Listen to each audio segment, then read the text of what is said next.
اس ایوان میں جو کچھ کریں آپ لوگ کچھ نہیں کر سکتے, بس چپ چاپ نکل. تو پھر ہم لوگ میڈیا کے سامنے گئے اور پھر اس کی کمپلین جی میں نے جا کے آپ کے سیکرٹری جو سینٹ ہیں اس کو کی, اور چیئرمین سینٹ کو, کیونکہ وہ اپنی سیٹ پہ موجود نہیں تھے. میں نے ان سے کہا یہ دوسری بار میرے ساتھ ہو رہا ہے. پہلے دن مجھے وہاں سے نکال دیا گیا, گیلری سے, لابی سے. اب کیونکہ میں آیا ہوں تو آپ کے سٹاف نے ہمیں دھکے دے کے نکالا ہے. یہ آپ کی تو کہتے یوسف ہیں جی رضا آپ گیلانی پھر, صاحب سے خود بات ہوئی؟ جی گیلانی صاحب سے. تو اچھا. انہوں نے کہا پھر آپ اس کے خلاف کمپلین آپ لانچ کریں, ہم انکوائری کرتے ہیں. میں نے بولا یہاں پہ لوگ وہ ملک کے وزیر اعظم مر گئے ہیں, ان کی انکوائری کا کچھ نہیں ہوا, ہماری انکوائری کا کیا ہوگا, صرف آپ کی نالج میں ہم لانا چاہتے ہیں. کہتے ہیں ٹھیک ہے جی ہم ان کے خلاف انکوائری کریں گے خود ہی. یہ قصہ تھا مختصر. اچھا, تو اب سردار اختر مینگل صاحب, جو قاسم رونجو صاحب ہیں, انہوں نے پہلے ایک سٹیٹمنٹ دیا آپ کے ہمراہ, انہوں نے ایک پریس ٹاک کی, اس کے بعد پھر کچھ گھنٹوں کے بعد انہوں نے ایک دوسرا سٹیٹمنٹ دیا. تو اب جو بھی ہے, بھلے ان پر پریشر ہے جو بھی ہے, لیکن ایک سوال پیدا ہوتا ہے کہ آپ کی پارٹی کے وہ صرف سینیٹر نہیں تھے بلکہ پارلیمانی لیڈر بھی تھے سینٹ میں. تو میرا سوال آپ سے یہ ہے کہ آپ نے کس قسم کے لوگوں کو سینیٹر بنایا جو صبح ایک بیان دیتے ہیں, شام کو ایک بیان دیتے ہیں؟ اختر مینگل صاحب کی پارٹی کے سینیٹر سے تو یہ توقع نہیں کی جا سکتی کہ وہ ایک دن میں دو دفعہ بیان دے اور کہے کہ میری پارٹی کا جو سربراہ ہے اختر مینگل, اس نے مجھ سے زبردستی بیان لے لیا. حامد بھائی, جو یہاں پر وہ قوتیں ہیں, آپ کو یاد ہوگا آپ کے منتخب, ہم تو ایک چھوٹے صوبے اور بڑے کمزور صوبے سے ہمارا تعلق ہے, اور ہم خود بھی کمزور لوگ ہیں, لیکن اس بڑے صوبے پنجاب سے تعلق رکھنے والے ہیوی مینڈیٹ کے وزیر اعظم نے, آپ کو 1999 کا اس کا ریٹن اسٹیٹمنٹ یاد نہیں ہے جس پر ہائی جیکنگ کے الزامات لگے تھے؟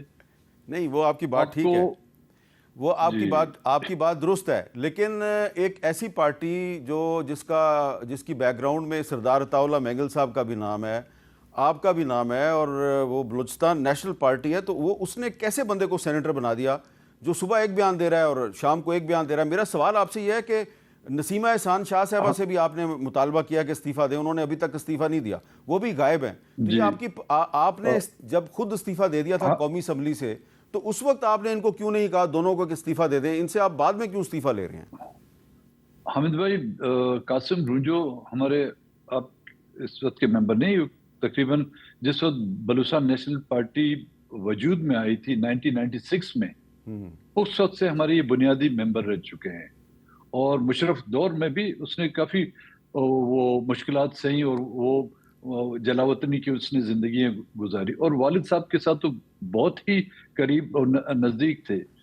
اب کسی کے پیشانی پہ تو نہیں لکھا ہوتا حامد میر صاحب کہ کون وفا کرے گا کون جفا کرے گا, وہ تو خدا کو معلوم ہو سکتا ہے یا اس شخص کی اپنی نیت پہ. جہاں تک نسیمہ احسان کا تعلق ہے, اس سے ابھی تک میں آج پہنچا ہوں, نہ اس کے ہسبینڈ سے ہمارا کوئی رابطہ ہو رہا ہے, اور اس کے تمام ان کے بیٹوں کے موبائل فون سوئچ آف ہیں ابھی تک. ہاں, آج مجھے کسی نے راستے میں مجھے کہا تھا کہ شاید اس کی طبیعت خراب ہے, اس کو کسی ہاسپٹل میں ایڈمٹ کیا گیا ہے. دیکھیں ابھی تک یہ ہمیں اختر مینگل صاحب, نسیمہ احسان شاہ صاحبہ بھی جو ہیں وہ 26ویں آئینی ترمیم کی منظوری سے پہلے ایک نہیں کئی صحافیوں کو یہ کہہ چکی تھی کہ مجھ پہ بڑا پریشر ہے, آن ایئر بھی انہوں نے کہا کہ مجھ پہ بڑا پریشر ہے. اب وہ غائب ہیں, تو اس سے کسی کو شک تو نہیں ہے کہ ان پہ پریشر تو ہوگا, لیکن میں آپ سے پوچھنا چاہ رہا ہوں کہ ان کے جو ہسبینڈ ہیں احسان شاہ صاحب, ان کو سارے جانتے ہیں, وہ کئی دفعہ وزیر رہے ہیں بلوچستان کے, وہ سینیٹر بھی رہے ہیں. تو بالکل اب ان کا اگر ہم احسان شاہ صاحب کا جو پولیٹیکل کیریئر ہے اس پہ ایک نظر ڈالیں تو ایسا لگتا ہے کہ کوئی مستقل مزاج آدمی نہیں ہے, پارٹیاں بدلتے ہیں, وزیر بننے کے لیے سیاسی وفاداری تبدیل کر لیتے ہیں. تو ان کے خاندان میں آپ نے یہ اپنی سینٹ کی ٹکٹ کیوں دے دی؟ ہاں حامد بھائی, میں آپ کو یاد ہوگا جب میں نے ریزائن کیا تو میں اس طرف آ رہا تھا, میں نے بولا جی اب اسلام آباد میں نہیں آؤں گا. آپ کو بھی یاد ہوگا, آپ سے بھی میں نے کہا تھا. اور لیکن اس دن جب نسیمہ احسان کو سینٹ میں پیش کیا گیا اور وزیر اعظم کے زورانے میں اس نے شرکت کی, تو جب اس سے فون پر بات ہوئی تو وہ بہت رو رہی تھی. اور اس کے بعد جب میں نے اس کی وہ اسپیچ دیکھی جو بات کر بھی نہیں سکتی, وہ آنسو صرف بہا رہی تھی, تو پھر میں نے ڈیسائیڈ کیا کہ اس حالت میں میں بیسد پارٹی پریزیڈنٹ اپنے چاہے سینیٹر ہوں کسی کارکن کو جو ہے اکیلا تنیا اس مصیبت میں نہیں چھوڑوں گا. تو میں فوراً وہاں پہ پہنچا. نسیمہ احسان جب یہ سینٹ کے الیکشن ہو رہے تھے, کیونکہ احسان شاہ صاحب خود بھی سینٹ کے ممبر تھے, اور ہمارے 2 کینڈیڈیٹ ہم نے کنٹیسٹ کر رہے تھے جی, ایک قاسم رونجو صاحب اور دوسرے ساجد ترین صاحب. تو کیونکہ ہمارے پاس خواتین کے کافی ووٹ تھے, اور یہ خاتون جب خواتین کی ٹکٹ پہ کھڑی تھی سیٹ پہ, تو ہم نے احسان شاہ سے یہ بات کی کہ وہ ہماری پارٹی جوائن کرے گی, اور اس کے بدلے میں جب وہ ووٹ دیں گے تو ہمارے دونوں کینڈیڈیٹ کامیاب ہوں گے. تو اس وقت بھی آپ نے دیکھا تھا کہ ہمارے 2 ووٹ وہ بھی غائب ہو چکے تھے. تو ساجد ترین صاحب کامیاب نہیں ہوئے. اب حامد بھائی دیکھیں, اس ملک کی سیاست کو اگر دیکھا جائے, اس میں یہ نشیب و فراز آتے رہتے ہیں, اور ہماری پوری زندگی جو ہے نا انہی میں گزری ہوئی ہے. اچھا, آپ نے ابھی مشرف دور کا ذکر کیا, تو میں بھی سیاست کے نشیب و فراز کے بارے میں ہی اپنے ناظرین کو کچھ بتانا چاہتا ہوں کہ مشرف کے دور میں سردار عطا اللہ مینگل صاحب ایک دفعہ ہمارے پروگرام میں تشریف لائے تھے. بڑی پرانی بات ہے, لیکن ہمارے پاس ایک پرانا کلپ موجود ہے, وہ میں آپ کو کلپ سناتا ہوں, اور اس کے بعد میں اختر مینگل صاحب سے ایک سوال کروں گا. نتیجہ آپ کے سامنے ہے کہ 8 مہینے کی گورنمنٹ کے عوض ہمیں 5 سال کی قید بھگتنی پڑی, ہمیں پھر آپریشن کا سامنا کرنا پڑا. دوسری دفعہ جب میرا بیٹا وزیر اعلیٰ بنا, اس وقت بھی ہم نے نیک نیتی سے یہ کوشش کی کہ نواز شریف صاحب کی جتنی مدد ہو سکے ہم اسمبلی میں کریں, اور یہ ملک سموتھلی چلے, ہمیں ایک دوسرے پہ اعتماد ہو, اور اس اعتماد کو لے کر ہم آگے بڑھیں. نتیجہ پھر یہی ہوا, کیونکہ اختیارات سارے ورکرز کے پاس تھے. جب ان کے جی نے چاہا وہ گورنمنٹ انہوں نے توڑ دی. اس سے زیادہ با اختیار جو ہے وہ ایک صوبیدار ہے اس کا ISI کا, یہ سب ان کے لائے ہوئے ہیں. میرے خیال میں جمہوریت شاید ان کے تجربے میں تھوڑی کم رہ گئی ہے, یا شاید زیادہ وہ ڈیل کرتے رہے ان لوگوں سے جن کا ذکر کر رہے ہیں. اور میں پہلے 97 میں جب یہ ریلا تھا آپ کے بڑے ان کے ساتھ اس وقت بھی مذاکرات چلتے, میں انڈیپینڈنٹ ہو کے آیا تھا. تو عہدے پہ جو بھی آتے ہیں وہ ان کے نامنی ہوتے ہیں. حضور چلیں پھر تو آپ بھی عہدے پہ رہے ہیں, 2-3 مرتبہ آپ کا بیٹا بھی رہا تھا, پھر وہ بھی آپ اس وقت یہ نہیں تھے. یہ کدھر تھے جی؟ یہ گھر میں بیٹھے ہوئے تھے. اچھا, یہ میں نے صرف آپ کو کلپ اس لیے سنایا ہے اختر مینگل صاحب کہ آپ کے والد صاحب 8 مہینے تک صرف چیف منسٹر رہے, اور پھر اس کے بعد 5 سال ان کو قید کاٹنی پڑی. آپ صرف 16 مہینے تک چیف منسٹر رہے, اور اس کے بعد نواز شریف صاحب جو ہیں انہوں نے آپ سے استعفیٰ لے لیا. میرا سوال آپ سے یہ ہے کہ جب آپ کو خود اندازہ تھا کہ نواز شریف صاحب اور ان کی پارٹی جو ہے وہ بلوچستان کی جماعتوں کے ساتھ کیا سلوک کرتے ہیں, تو اس کے باوجود 2022 میں آپ ان کی پارٹی کی جو مخلوط حکومت ہے اس میں کیوں شامل ہوئے, اور اب اسی نواز شریف کی پارٹی کے دور میں آپ پر دہشت گردی کا مقدمہ درج ہو گیا ہے. کیا آپ یہ تسلیم کریں گے کہ آپ نے شہباز شریف کی جو حمایت کی تھی وہ آپ کی غلطی تھی؟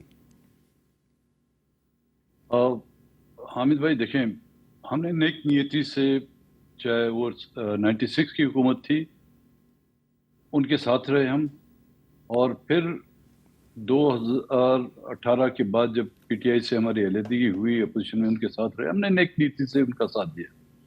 اب ان کی فطرت میں دغا اور بے وفائی ہے تو ان کو تو ہم نہیں روک سکتے. ہاں البتہ یہ بات اب ہمیں سمجھ میں آئی کہ پاکستان میں نہ کہ صرف مرکز کی سیاست بلکہ پاکستان میں اب سیاست کرنے کی کوئی گنجائش نہیں. جو آپ نے والد صاحب کا کلپ ابھی دکھایا وہ جنرل مشرف ایک ڈکٹیٹر کا دور تھا, اس میں ISI کا نام لیا, اس میں کوئی ایڈیٹنگ نہیں ہوئی. آج شاید اگر میں ISI کا نام لوں, ایک جمہوری حکومت ہے, تو شاید آپ کا پروگرام بھی بند کیا جائے اور میرا انٹرویو بھی آف ایئر ہو جائے, یا ان الفاظوں پہ جو ہے نا بیپ کا ساؤنڈ آ جائے. تو ستم ظریفی حامد میر صاحب, ہم نے ان کے ان برتاؤ سے سبق نہیں سیکھا, لیکن انہوں نے بھی جو ان پر بیتی ہے, جن قوتوں نے انہیں مسمار کیا, جن قوتوں نے انہیں ان کی حکومتیں ختم کی، جن قوتوں نے ان کو ملک سے بے دخل کر دیا، جن کی وجہ سے وہ کئی سال جو ہے جلاوطنی کی زندگی گزار رہے، وہ آج بھی اسی کی چوکاٹ پر، انہی کے چشموں پر جو ہے اپنا چہرہ صاف کرتے ہیں اور اپنی اقتدار کی پیاس بجھا رہے ہیں۔ اچھا، آپ کہہ رہے ہیں کہ اب پاکستان میں سیاست کا کوئی مستقبل نہیں ہے، تو اس کا کیا مطلب ہے کہ اب آپ کی پارٹی جو ہے وہ آئندہ سے انتخابات میں حصہ نہیں لے گی؟ ہم بھائی آپ سمجھتے ہیں یہ سیاست ہے؟ کوئی نمائندہ پہلے تو آپ کے ووٹروں کے جو ان کی الیکشن جو کرتے تھے، ووٹ دیتے تھے، ان کو تبدیل کیا جاتا تھا۔ آج آپ کے نمائندگان، چاہے وہ سینیٹر ہوں چاہے ایم این اے ہوں، ان کو اٹھا کر حکومت خانوں میں لے جا کر ان کی پارٹی کے فیصلے کے برعکس ان سے جب ووٹ لیا جاتا ہے، شاید اگر میں بھی ایم این اے استعفیٰ نہ دیا ہوتا تو مجھے بھی اٹھا کے لے جاتی ہوں، وہ بھی جا کے پھر مجھ سے اپنی مرضی کے مطابق ان ترامیم میں 26ویں ترامیم یا اس کو 28ویں بھی کر دیں، وہ ووٹ دلا سکتے تھے۔ اب میں سمجھتا ہوں کہ ہمارے لیے اب پاکستان کی سیاست میں کوئی گنجائش نہیں رہی ہے عامر۔ میں تو نہیں، میں سمجھے جو سیاست کر، ہاں جو کاروبار کرتے ہیں، جو ان کی بوٹوں کو جو ہے ہاتھ رکھ کر ان کو اپنے سر پہ رکھتے ہیں، ان کے لیے سیاست ہے، لیکن یہ بین الاقوامی دنیا میں یا جمہوری کتاب میں اس کو سیاست نہیں کہتے۔ ایک سوال، جس وقت آپ مجھ سے یہ بات کر رہے ہیں کہ اب پاکستان میں سیاست کا کوئی مستقبل نہیں ہے، تو ابھی تک یعنی کہ آج کے دن تک پاکستان کا چیف جسٹس جو ہے اس کا تعلق بلوچستان سے ہے، وہ پچھلے 13 مہینے سے پاکستان کے چیف جسٹس تھے، ان کے دور میں ہی آپ نے پارلیمنٹ کی رکنیت سے استعفیٰ دیا، انہی کے دور میں آپ نے یہ الزام لگایا کہ آپ کے 2 سینیٹر جو ہیں اغوا کر کے ان سے زبردستی ووٹ ڈلوائے گئے۔ تو آپ جسٹس قاضی فائز عیسیٰ صاحب کے جو 13 مہینے ہیں، اس میں جو کچھ ہوتا رہا ہے، آپ نے کبھی ان کو کیوں نہیں کانٹیکٹ کیا؟ کبھی ان کی عدالت میں آپ نے درخواست کیوں نہیں دی؟ حامد بھائی، جتنا اس فائز صاحب پہ امید میں نے بھی رکھی تھی، آپ نے بھی اتنی رکھی تھی۔ آج بھی میں آپ کا کالم پڑھ رہا تھا جاز میں، اور کئی لوگوں نے ان سے امید رکھی تھی، لیکن میں جو ہمارے وکلا دوست تھے، کیونکہ ان کا جو بیک گراؤنڈ میں جانتا ہوں، آپ شاید اتنا نہیں جانتے ہوں گے، اس میں نہیں جاننا چاہوں گا، میں نے بولا ان سے اتنی آپ امیدیں نہ رکھیں۔ یہ فرام دا ڈے ون جب یہ اس کو chief justice Balochistan high court بنایا گیا تھا، وہ کس چینل سے، کس ذرائع سے آیا تھا، وہ سب کو معلوم ہے، اور اس سے آپ یہ توقع کرتے ہیں کہ وہ انصاف پر مبنی فیصلے کرے گا۔ ہاں، جب اس پر خود سخت وقت آیا تھا تو وہ آنسو بہا رہا تھا، اور ہمارے آنسو بھی پہنچنے کی اس نے کوشش کی، آپ کے بھی شاید یا دوسروں کئیوں کے آنسو پہنچنے کی اس نے کوشش کی تھی، لیکن فطرتاً اس سے یہ امید رکھنا جو ہے نا خود ایک غلط امید تھی۔ اور اس سے پہلے بھی جی بلوچستان سے چیف جسٹس ہوئے ہیں، بلوچستان سے وزیر اعظم بھی آئے ہیں، کیئر ٹیکر وزیر اعظم کا بھی تو تعلق اس لیے بلوچستان سے لایا گیا تھا کہ بلوچستان کی احساس محرومی کو ختم کیا جائے۔ بلوچستان سے کیبنٹ میں بڑے بڑے منسٹر اب بھی بیٹھے ہوئے ہیں، تو بلوچستان کا مسئلہ نہ کیبنٹ کے ہاتھ میں، نہ چیف جسٹس کے ہاتھ میں، نہ ہی سپریم کورٹ کی مکمل بینچ کے ہاتھ میں۔ اچھا، آپ جب مشرف صاحب کے دور میں گرفتار ہوئے تھے تو مجھے یاد ہے آپ پہ تقریباً 100 کے قریب مقدمات تھے، اور پھر پیپلز پارٹی کی حکومت آئی 2008 میں تو آپ رہا ہوئے۔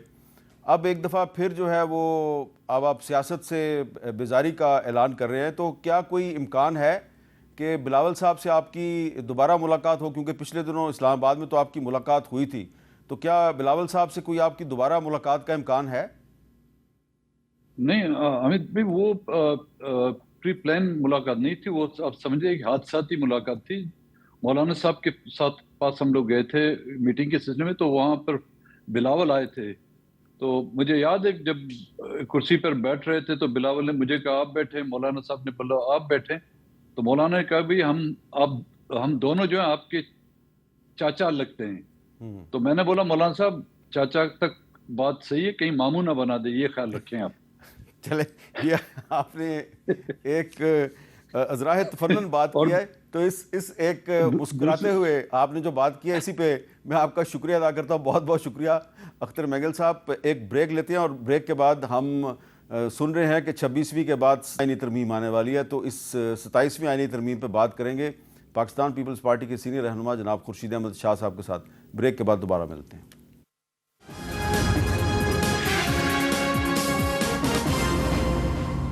کیپٹل ٹاک میں خوش آمدید۔ اب ہم بات کریں گے پاکستان پیپلز پارٹی کے سینئر رہنما سابق وفاقی وزیر جناب سید خورشید احمد شاہ صاحب سے۔ شاہ صاحب بہت بہت شکریہ ٹائم دینے کا۔ شاہ صاحب 26ویں آئینی ترمیم کی منظوری میں آپ کا بڑا اہم کردار رہا ہے، اور اس آئینی ترمیم کی منظوری کے بعد اور نئے چیف جسٹس کی اپوائنٹمنٹ کے فوراً بعد آج عمران خان صاحب کی اہلیہ بشرا بی بی جو ہیں وہ رہا ہو گئی ہیں۔ تو میرا سوال آپ سے یہ ہے کہ کیا آپ کو لگتا ہے کہ اب مزید سیاسی قیدیوں کی بھی رہائی کا امکان ہے اور پاکستان میں کوئی سیاسی استحکام بھی آ سکتا ہے؟ میر صاحب، مجھے خوشی ہے کہ آپ سے کافی عرصے کے بعد کسی پروگرام میں میری بات ہو رہی ہے۔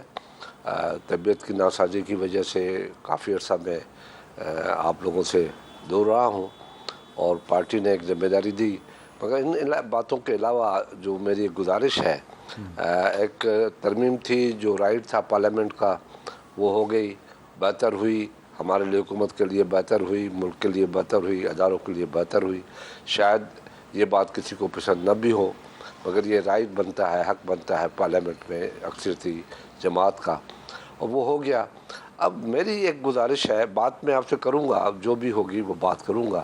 میں آپ کے تھرو، آپ کے معرفت میں سمجھتا ہوں آپ بہت زیرک قسم کے ایک لٹری بندے ہیں، زیرک بندے ہیں، آپ سمجھتے ہیں باتوں کو گہرائی سے، کہ یہ جتنی بحث میڈیا پہ چلتی ہے، پازیٹیو نیگیٹو، اتنا ہی کنفیوژن پیدا ہوتا ہے۔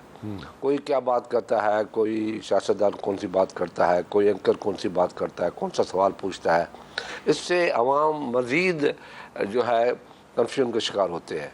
تو میری ایک رائے ہوگی آپ سے، سب سے، جتنے بھی میرے سیاستدان ہیں، سیاسی لوگ ہیں، سیاسی دوست ہیں، اینکر پرسنس ہیں، میڈیا کے پرسن ہیں، یا چلو سوشل میڈیا کے لوگ ہیں، ان سے ایک بینگ پولیٹیکل ورکر کے یہ میری گزارش ہوگی کہ اب ہمیں اداروں کو کام کرنے دیا جائے، اور ادارے کرے، کیسا رہے گا چیف جسٹس، کس طریقے سے بیلنس کرے گا، اب کس طریقے سے یہ باتیں ہوں گی کہ کیا سپریم کورٹ فیصلہ کرے گی، ادارے جو ہائی کورٹس ہے وہ فیصلہ کرے گی، اداروں کا کیا رول ہوگا، کس طریقے سے جو حکومت ان کو لے کے آئی ہے، حکومت نہیں لے کے آئی ہے، یہ تو پارلیمنٹ کا فیصلہ ہے، اس طریقے سے آئے۔ تو یہ اگر ختم ہونی چاہیے تو میرے خیال میں استحکام بہت پیدا ہوگا۔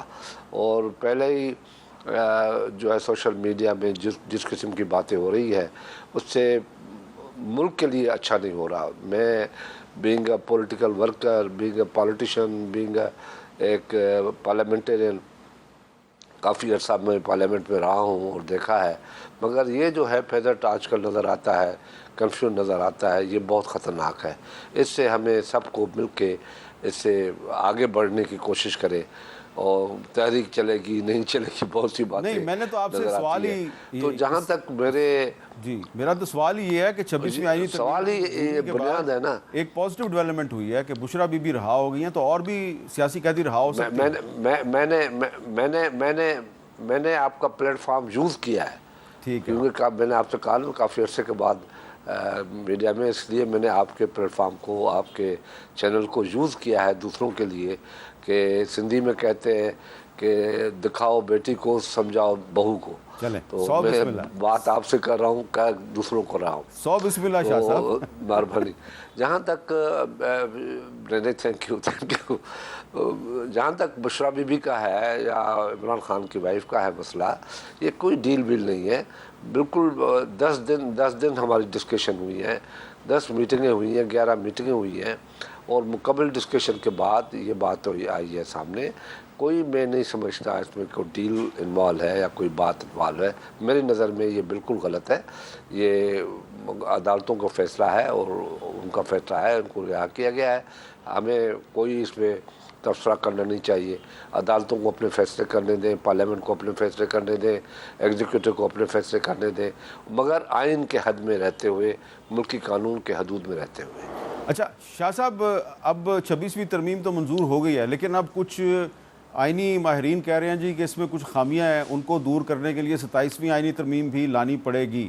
تو آپ کے خیال میں اس کی کوئی آپ کو ضرورت پڑے گی؟ کیونکہ آج اور کل بھی بہت سے جو آئینی مقدمات ہیں وہ آئینی بینچز کو ریفر کر دیے گئے ہیں، اور آئینی بینچز جو ہے وہ کیسے بنیں گے اس پر بہت سے سوالات پیدا ہو رہے ہیں. تو آپ کو لگتا ہے کہ 27ویں آئینی ترمیم بھی لانی پڑے گی؟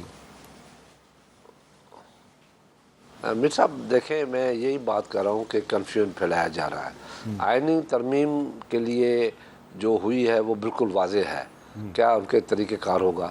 باقی عدالتوں کے اوپر ہے کہ وہ کس طریقے سے اپنا کام کرتے ہیں. ہمیں ان کے کام میں رکاوٹ پیدا نہیں کرنی چاہیے. اگر کوئی ایسی ضرورت پڑی اور سپریم کورٹ نے یہ ریفر کیا کہ اس کنفیوژن کو پارلیمنٹ دور کر کے دے تو نیچرلی آ سکتی ہے، مگر میں نہیں سمجھتا کہ کوئی ایسا کنفیوژن نظر آتا ہے. بڑی ہر چیز واضح طور پہ ایک کلاس کو واضح طور پہ ایکسپلائٹ کیا گیا ہے. اچھا شاہ صاحب، آپ اتنے پرانے سیاسی ورکر ہیں اور آپ سیاست کے نشیب و فراز کو بڑے اچھی طرح جانتے ہیں. تو یہ 26ویں آئینی ترمیم جیسے بھی منظور ہوئی، اس میں آپ کے ایک پرانے دوست ہیں اختر مینگل صاحب، ان کا ایک موقف تھا، آپ کا ایک دوسرا موقف تھا. لیکن جو بھی ہوا تو آج صبح اسلام آباد کے ایک تھانے میں ان کے خلاف دہشت گردی کا مقدمہ درج ہو گیا. تو آپ یہ نہیں سمجھتے کہ اب آئینی ترمیم نے منظور ہونا تھا، ہو گئی، اب اس کے بعد اگر آپ اختر مینگل پہ دہشت گردی کا مقدمہ درج کریں گے اور اس کو گرفتار کرنے کی کوشش کریں گے تو فائدہ نہیں بلکہ حکومت کو اس کا سیاسی نقصان بھی ہو سکتا ہے؟ میں بالکل آپ سے متفق ہوں. اس بات کو جو پارلیمنٹ نے فیصلہ کیا ہے وہ پارلیمنٹ کا فیصلہ ہے. ان چیزوں سے اور پرابلم آ جائیں گے اور مسائل ہوں گے اور ڈسکشن بڑھے گی. رات گئی بات گئی، مسئلہ حل ہو گیا، پارلیمنٹ نے مسئلہ حل کیا ہے. آئندہ کے لیے ہم چاہتے ہیں کہ بہتر طریقے سے عدالتیں اپنا کام کریں، آزادانہ طور پہ کریں. ان چیزوں سے بہتری نہیں آئے گی، ان فیصلوں سے نقصان ہوگا. تو میں سمجھتا ہوں کہ ہمیں اپنے ملک کے لیے بہتری کے لیے سوچنا چاہیے. ہر بندے کی اپنی سوچ ہے، ہر بندہ اپنی طرف سوچتا ہے. ان کی سوچ غلط بھی ہو سکتی ہے، مگر حکومت کو دیکھنا چاہیے کہ ہمیں کیا کرنا ہے. ہمارا فیصلہ 5 سال کے بعد الیکشن میں جو آج ہم نے فیصلے کیے ہیں، جو کر رہے ہیں یا کریں گے، ان کا فیصلہ 5 سال کے بعد 2029 میں جو فیصلہ ہوگا عوام فیصلہ کرے گی کہ ہم نے کیا غلط کیا، ہم نے صحیح کیا. ایسیز ہے ان کو کس طریقے سے کم کیا جائے، عوام کو کون سی فیسلٹیز دی جائے، کتنی فیسلٹیز دی جائے، ملک کی اکانومی کو کیسے بہتر کیا جائے، ملک کے مسائلوں کو کیسے حل کیا جائے، ملک کی ایکسپورٹ کو، ملک کی امپورٹ کو کس طریقے سے ڈیل کیا جائے. ابھی اس باتوں کی ضرورت ہے. ہم سب کو اس باتوں پہ جانا چاہیے. ملک کے لیے کوئی بہترین فیصلے کرنے چاہیے. اب بہت ہو گیا، بہت ہو گیا. اب مزید یہ چیزیں برداشت نہ آپ کر سکتے ہیں نہ کوئی اور کر سکتا ہے. یہ ہم سب کو مل کے فیصلے کرنے چاہیے. جو بھی سیاسی باتیں ہیں، اپوزیشن ہے یا گورنمنٹ ہے، پارلیمنٹ موجود ہے، جو باتیں کرتے کسی کو رکاوٹ نہیں ہے، کسی کو بند نہیں کیا جاتا، کسی کا منہ بند نہیں کیا جاتا. جو ہوا ہے اب ہو گیا، ہمیں آگے قدم بڑھانا چاہیے. اچھا، آپ بڑی اچھی بات کریں کہ اب ہمیں آگے کی طرف چلنا چاہیے. تو اس پہ ہم آگے چل کے مزید گفتگو کریں گے، لیکن ایک چھوٹا سا شاہ صاحب بریک لینا ہے. بریک کے فوراً بعد میں آ رہا ہوں.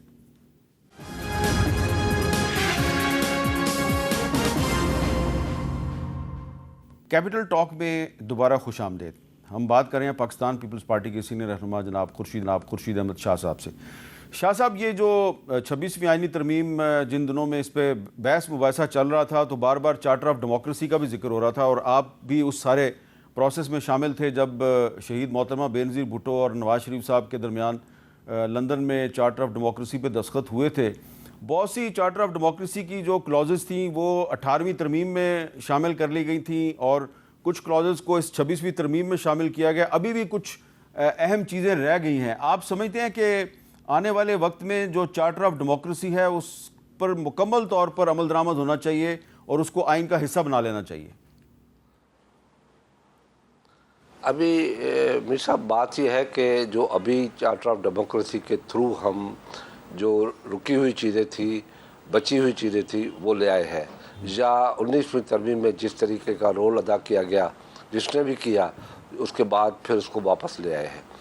یہ جو کچھ بھی ہم نے کیا ہے کوئی آج کے دن کی سوچ نہیں تھی کہ ہمیں 2006 میں جب بیٹھے تھے تو ہمیں پتہ تھا کہ 2024 میں ایک دن آئے گا جہاں پہ عدالتیں یہ کریں گی، عدالتیں کس طریقے سے اپنے فیصلے کرے گی، کون سے فیصلے کرے گی، جج کس کے ہوں گے کس کے نہیں ہوں گے، یہ چیزیں نہیں تھی۔ یہ چیز اس وقت محسوس کی گئی کہ ہمیں کیا کرنا چاہیے۔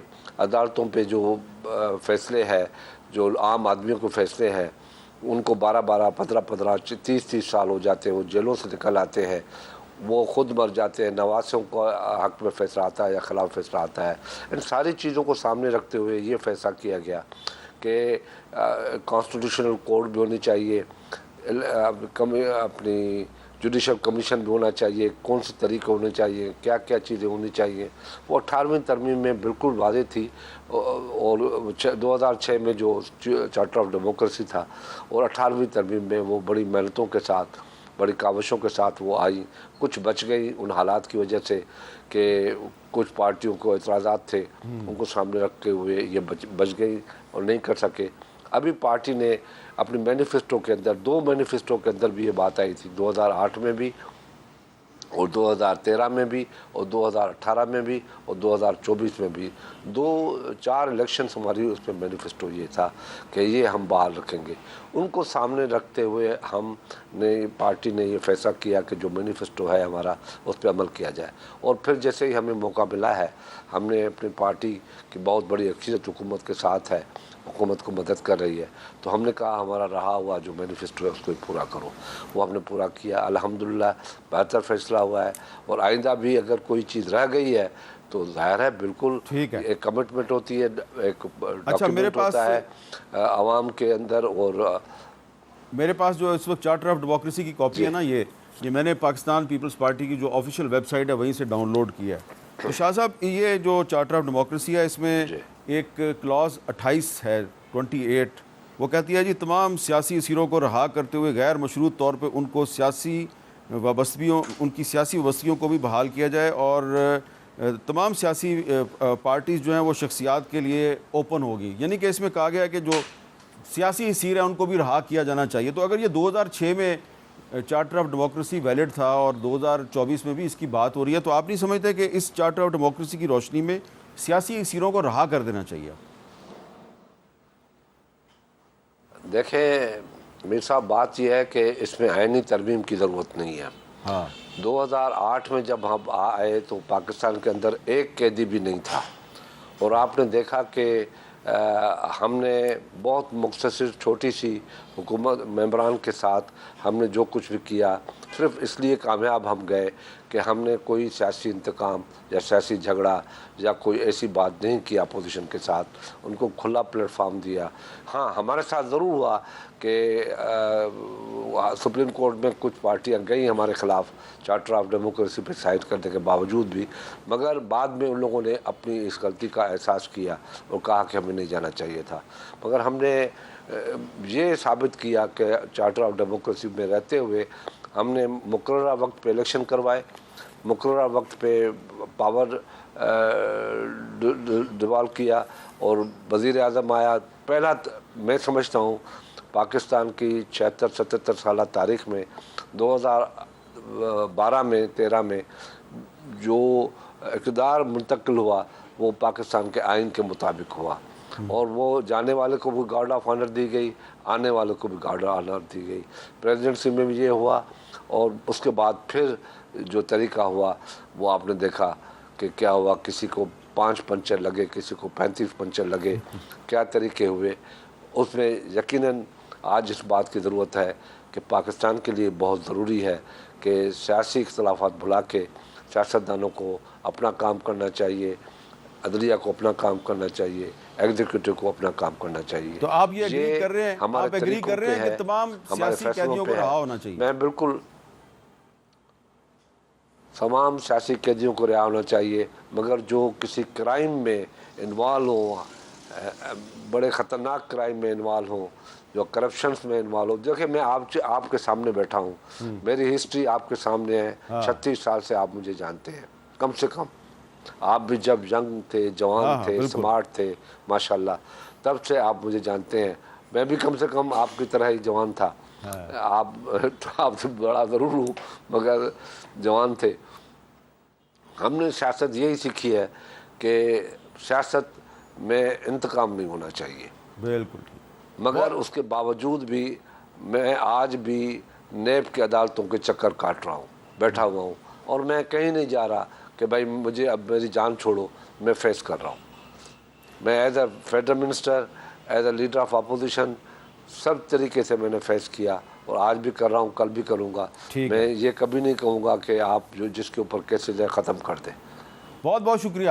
خورشید احمد شاہ صاحب ہم سے بات کر رہے تھے اور بہت واضح الفاظ میں یہ کہا کہ پاکستان کو اگر آگے لے جانا ہے تو سیاسی جماعتوں کو اپنے جو اختلافات ہیں ان کو انتقام نہیں بنانا چاہیے. سیاسی اختلاف کی بنیاد پہ ایک دوسرے کے خلاف انتقامی کارروائی نہیں کرنی چاہیے، اور چارٹر آف ڈیموکریسی کی روشنی میں جو تمام سیاسی اسیر ہیں ان کو رہا کرنا چاہیے. لیکن انہوں نے کہا جن پر سنگین مقدمات ہیں ان کا معاملہ کچھ اور ہے. لیکن وصیت مجموعی خورشید شاہ صاحب یہی کہہ رہے ہیں کہ جو سیاسی اسیر ہیں ان کو رہا کرنا چاہیے، اور جو اختر مینگل صاحب پر جو اسلام آباد میں دہشت گردی کا مقدمہ قائم کیا گیا اس کی بھی انہوں نے مذمت کی ہے. اجازت دیجیے. اللہ حافظ.